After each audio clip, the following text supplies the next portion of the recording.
La recharge bidirectionnelle V2L flingue-t-elle les batteries de VE? Ma réponse, j'ai pas lu l'article, mais je pense que non, du coup. Ou alors, faut vraiment... si tu t'en sers tous les jours, peut-être, mais bon.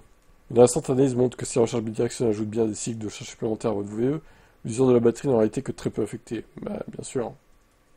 Tout est une question de combien tu utilises de cycles avec ça, quoi. Pour répondre à cette question, The Mobility House Energy, spécialiste des solutions de recharge intelligente, et l'université RWTH d'Aix-la-Chapelle ont mené une étude approfondie.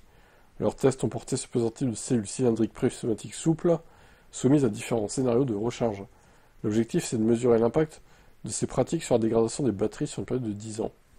On apprend que le V2L engendre bien une usure supplémentaire, mais dans des proportions limitées.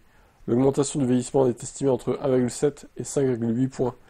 Concrètement, ça signifie qu'après 10 ans, une batterie de 50 kWh ayant servi au V2G pourrait perdre environ 21% de sa capacité contre 18% pour une recharge classique. Une différence qui se traduit par une autonomie réduite d'une dizaine de kilomètres seulement. Ce léger écart s'explique par le fait que les cycles V2G n'impliquent généralement pas des charges complètes, et qu'une gestion intelligente limite les sollicitations extrêmes. Les experts soulignent toutefois que ces résultats obtenus en laboratoire ne prennent pas en compte les systèmes de gestion embarqués des constructeurs qui permettent d'optimiser la préservation des batteries.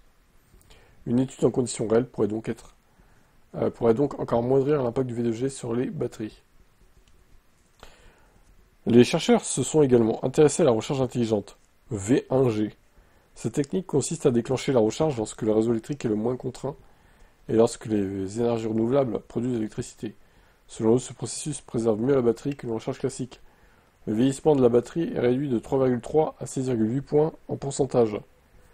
Sur une batterie de 50 kWh, il resterait théoriquement 292 km au bout de 10 ans, au lieu de 274. Ouais, alors leur étude est un peu balbutiante, elle bat un peu de l'aile, quoi, hein. Enfin, c'est... Je sais pas, en vrai, l'étude, elle vaut pas grand-chose. On va pas se mentir.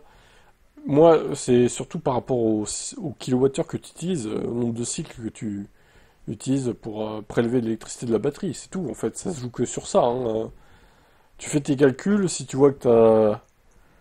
Je sais pas, on va dire, t'as utilisé 1 mégawatt sur une batterie de 50 kWh, ce qui fait 1000 kWh, donc 20 cycles, grosso modo. Bah voilà, tu fais tes calculs à partir de là, et puis basta, quoi. Mais bon, normalement, non, ça va pas vous flinguer la batterie, hein. Hormis usage intensif, c'est comme tout, hein. Bon, votre avis là, sur cette étude qui me paraît pas terrible, quand même.